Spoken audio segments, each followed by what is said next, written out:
சென்னை காவல் ஆணையர், கூடுதல் ஆணையர், இணை ஆணையர், துணை ஆணையர், உதவி ஆணையர் என காவல்துறை உயர் அதிகாரிகளை அழைத்து வாரிசு அமைச்சர் நடத்திய ஆய்வுக் கூட்டம் பல்வேறு கேள்விகளை எழுப்பியுள்ளது. இந்த கூட்டத்தில் திருவல்லிக்கேணி தொகுதிக்குட்பட்ட பகுதிகளில் சட்டம் ஒழுங்கு, போதைப் பொருள் தடுப்பு, போக்சோ குற்றங்களை தடுப்பது குறித்து விவாதிக்கப்பட்டதாக சொல்லியிருக்கிறார் வாரிசு அமைச்சர். பொம்மை முதல்வர் செய்ய வேண்டிய வேலையை வாரிசு அமைச்சர் ஏன் செய்கிறார்? பொம்மை முதல்வரின் நிர்வாக திறமை மீது வாரிசு அமைச்சருக்கே நம்பிக்கை இல்லையா? அல்லது சென்னையிலேயே வாரிசு அமைச்சரின் தொகுதியில் மட்டும்தான் குற்றச்சம்பவங்கள் அதிகரித்து விட்டதா? வாரிசு அமைச்சரை போலவே அமைச்சர் சேகர்பாபு, மா சுப்பிரமணியம், தாமோ அன்பரசன் போன்றவர்கள் எல்லாம் அவரவர் தொகுதியில் இது போன்ற ஆய்வுக் கூட்டங்களை நடத்துவார்களா? சேகர்பாபு அவரது தொகுதியில் இப்படி ஒரு ஆய்வுக் கூட்டத்தை நடத்திட முடியுமா என பொதுமக்கள் பல்வேறு கேள்விகளை எழுப்பியுள்ளனர். சென்னை வடபழனியில் இருந்து திருமங்கலம் வரையுள்ள சாலையோர கட்டிடங்கள் மீது ஏராளமான விளம்பர பேனர்கள் உள்ளதால் விபத்துகள் ஏற்படும் அபாயம் இருப்பதாக பொதுமக்கள் குற்றம் சாட்டி உள்ளனர். இதேபோல் சென்னையில் பல்வேறு இடங்களில் அனுமதியின்றி பேனர்கள் வைக்கப்படுகிறது. இந்த பேனர்கள் அகற்றப்பட்டாலும் மீண்டும் அங்கே பேனர்கள் வைப்பது தொடர்ந்து வருகிறது. இவ்வாறு சாலையோரம் மற்றும் கட்டடங்களில் வைக்கப்படும் விளம்பர பேனர்களால் வாகன ஓட்டிகளுக்கு கவனச்சிதறல் ஏற்பட்டு விபத்து நேரிடும் நிலை உள்ளது. மாநகராட்சி அதிகாரிகள் அனுமதியின்றி வைக்கப்பட்டுள்ள பேனர்களை அகற்ற நடவடிக்கை எடுக்க வேண்டும் என கோரிக்கை வலுத்துள்ளது. சென்னை அண்ணா சாலையில் உள்ள சுரங்க நடைபாதைகள் குறிப்பிட்ட நேரத்திற்கு முன்பே மூடப்படுவதாக பொதுமக்கள் குற்றம் சாட்டியுள்ளனர். அண்ணா சாலையில் 11 இடங்களில் பாதசாரிகள் சாலையை கடக்க சுரங்க நடைபாதைகள் அமைக்கப்பட்டுள்ளன. இவை காலை 5 மணி முதல் இரவு 11 மணி வரை மட்டுமே திறந்து வைக்கப்படும் என அறிவிக்கப்பட்டுள்ளது. ஆனால் குறிப்பிட்ட நேரத்திற்கு முன்பாகவே சுரங்க நடைபாதையை காவலாளர் மூடுவதாக பாதசாரிகள் குற்றம் சாட்டியுள்ளனர். மேலும் சுரங்க நடைபாதைகளில் சமூக விரோதிகள் மது அருந்துவதாகவும் இதனால் பெண்கள் சுரங்க நடைபாதையை அச்சத்தோடு கடந்து செல்லும் அவலநிலை உள்ளதாகவும் வேதனை தெரிவித்துள்ளனர். சுரங்கத்தில் உள்ள படிகளில் செல்வதற்கு இருபுறமும் இரும்பு கம்பிகள் அமைத்து தர வேண்டும் எனவும் அவர்கள் வலியுறுத்தியுள்ளனர். விடியா திமுக அரசு மக்கள் நலனில் அக்கறை இல்லாமல் விளம்பரத்திற்காக மட்டுமே திட்டங்களை நிறைவேற்றுவதாகவும் மக்கள் குற்றம் சாட்டியுள்ளனர். சென்னை அரும்பாக்கம் பிரதான சாலையில் கழிவுநீர் வெளியேறுவதால் நோய் தொற்று ஏற்படும் அபாயம் உள்ளதாக பொதுமக்கள் குற்றம் சாட்டி உள்ளனர். அரும்பாக்கம் மெட்ரோ அருகே 6 மாத காலமாக வடிகாலில் இருந்து கழிவுநீர் வெளியாவதால் துர்நாற்றம் அதிகம் வீசுவதாகவும் மற்றும் நோய் தொற்று ஏற்படும் வாய்ப்புள்ளதாகவும் பொதுமக்கள் குற்றம் சாட்டுகின்றனர். எனவே மாநகராட்சி நிர்வாகம் உடனடியாக நடவடிக்கை எடுக்க வேண்டும் என பொதுமக்கள் கோரிக்கை விடுத்துள்ளனர்.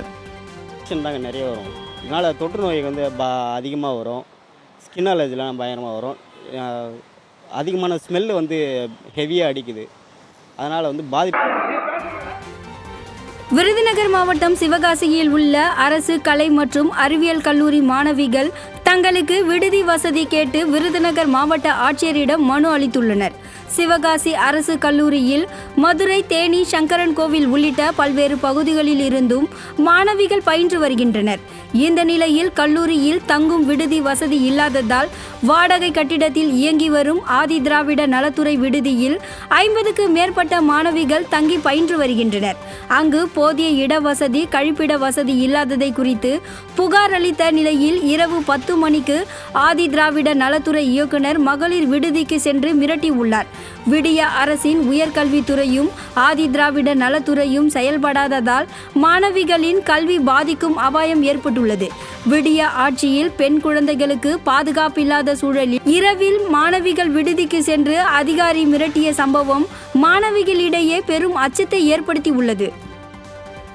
இட வசதி கேட்டு நாங்கள் இங்கே மனுலாம் கொடுத்தோம். எதுவுமே எந்த ஒரு நடவடிக்கையுமே எடுக்கலை. ஆஃபீஸருக்கு கம்ப்ளைண்ட்லாம் பண்ணோம். கம்ப்ளைண்ட் பண்ணதுக்கு அவர் அந்த விஷயத்தை தெரிஞ்சுட்டு நாங்கள் இப்படி கவர்மெண்ட்டுக்கு எதிராக இருக்கோம் அப்படின்ற மாதிரி நைட்டு திட்டினாங்க. இப்படி ஒரு ஆஃபீஸர் ஒரு அன்டைம் கேர்ள்ஸ் ஹாஸ்டலுக்குள்ளே திட்டினாரு. கேர்ள்ஸ் எல்லாரையும் திட்டினாங்க. உங்களை யாரையும் படிக்க விடாமல் பண்ணிடுவோம் அப்படின்னு சொல்லிட்டு மிரட்டவும் செஞ்சார். பேரண்ட்ஸ்லாம் கம்ப்ளைண்ட் பண்ணிடுவோம், நீ படித்த ஸ்கூலில் உனக்கு என்ன சொல்லி கொடுத்தாங்கன்ற மாதிரிலாம் அவர் கம்ப்ளைண்ட் பண்ணார். தென்காசி மாவட்ட ஆட்சியர் அலுவலகத்தில் போதிய வசதிகள் இல்லாததால் மக்கள் குறைதீர் கூட்டத்திற்கு வந்து மாற்றுத்திறனாளிகள் பெரும் சிரமத்திற்கு ஆளாகினர்.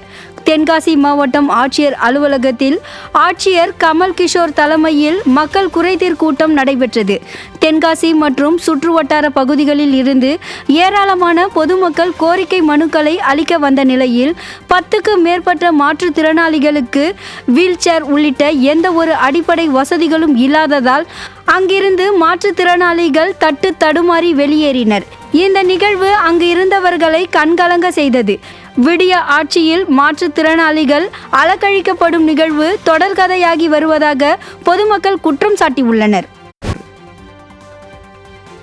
விழுப்புரம் மாவட்டம் திருவெண்ணைநல்லூரில் வாய்க்காலில் கட்டப்பட்ட மாதா கோயில் இடிக்கப்பட்டதற்கு எதிர்ப்பு தெரிவித்த கிராம மக்கள் வலுக்கட்டாயமாக கைது செய்யப்பட்டதால் பரபரப்பு ஏற்பட்டது.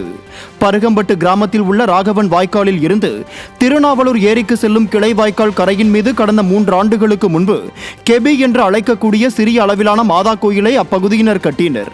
இந்த நிலையில் வாய்க்கால் ஆக்கிரமிப்புகளை அகற்ற கோரி தொடர்ந்த வழக்கில் மாதா கோயிலை இடிக்க சென்னை உயர்நீதிமன்றம் உத்தரவிட்டது. இதையடுத்து பலத்த காவல்துறை பாதுகாப்புடன் வருவாய்த்துறையினர் அக்கோயிலை இடித்தனர். அப்போது 200க்கும் மேற்பட்டோர் காவல்துறையினருடன் வாக்குவாதத்தில் ஈடுபட்டு போராட்டத்தில் ஈடுபட்டனர். தள்ளுமுள்ளு ஏற்பட்டதை அடுத்து போராட்டத்தில் ஈடுபட்டவர்களை வலுக்கட்டாயமாக தூக்கி சென்று காவலர்கள் கைது செய்தனர். இச்சம்பவத்தால் கடலூர் சித்தூர் தேசிய நெடுஞ்சாலையில் போக்குவரத்து பாதிக்கப்பட்டது.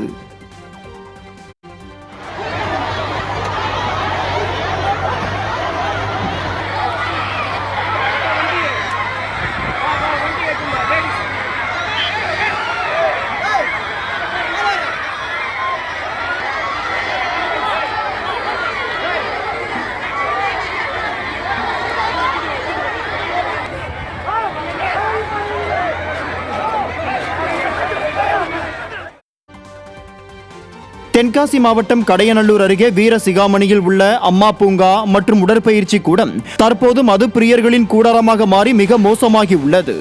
வீரசிகாமணியில் கடந்த அதிமுக ஆட்சியில் பல வசதிகளுடன் அம்மா பூங்கா மற்றும் உடற்பயிற்சி கூடம் கொண்டு வரப்பட்டது. அத்துடன் தூய்மை பணியாளர்கள் நியமிக்கப்பட்டு காலை மாலை பூங்கா பராமரிக்கப்பட்டும் வந்தது. இதனால் சிறார் முதல் பெரியோர் வரை பலரும் பயனடைந்து வந்தனர். இந்த நிலையில் விடிய அரசின் மாவட்ட நிர்வாகம் தற்போது இந்த பூங்காவை முறையாக பராமரிக்காததால் பூங்கா முழுவதும் சேதமடைந்துள்ளது. மேலும் பிளாஸ்டிக் குப்பைகள், சிகரெட் துண்டுகள் மற்றும் மது பாட்டில்களும் உடைந்த நிலையில் கிடக்கின்றன. இதனை முழுமையாக சரி செய்து மீண்டும் பயன்பாட்டிற்கு கொண்டுவர விடிய அரசு நடவடிக்கை எடுக்க வேண்டும் என அப்பகுதி மக்கள் கோரிக்கை விடுத்துள்ளனர். எந்தவித கவனிப்பும் இல்லாமல், எந்த விதமான ஒரு பராமரிப்பும் இல்லாமல் மிக மோசமான நிலையில் கிடக்கு. குழந்தைகள் விளையாடக்கூடிய விளையாட்டு உபகரணங்கள் அனைத்து உடைந்து கிடக்கு. அந்த ஜிம்மு பயன்பாட்டிற்கு கொண்டு வந்து சரியான முறையில் பயன்படுத்தப்படலை. உள்ளே இருக்கக்கூடிய கழிப்பறைகள் மிக மோசமான நிலைமையில் இருக்குது. இப்படி யாருமே கவனிக்காதனால நிறைய குடிமகன்கள் உள்ளே போய் குடிச்சிட்டு அந்த பாட்டிலெல்லாம் உடைச்சி போட்டு ரொம்ப மோசமான நிலையில் கிடக்கு. குழந்தைகள் வந்தால் காலில் கண்ணாடி குத்திருமோ அப்படிங்கிற பயப்படக்கூடிய நிலைமையில் இருக்குது. புல் வளர்ந்து அதை பராமரிப்பு இல்லாமல் கிடக்கிறதுனால நிறைய பாம்புகளோட நடமாட்டம் இருக்குது.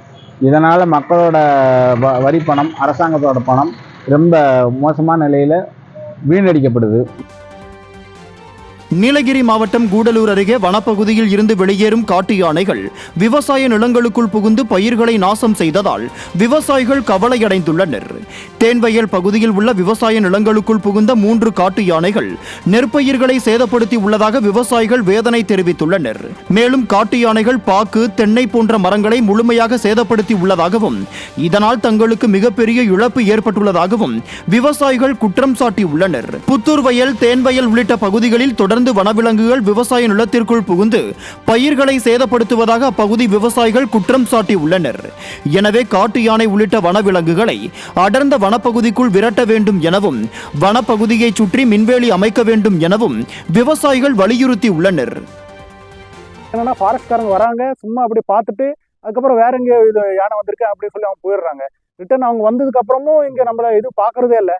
அப்புறம் நாங்கள் இப்போ ரொம்ப கஷ்டத்தில் இருக்கோம். ஏன்னா நாங்கள் எங்கள் நெல்லை நம்பி தான், நாங்களும் எங்கள் வாழ்வாதாரமே இந்த நெல்லை நம்பி தான் இருக்குது. இப்போ அதுவும் எங்களால் கரெக்டாக கிடைக்கிறது இல்லைன்னா நாங்கள் ரொம்ப கஷ்டத்தில் இருக்கோம்.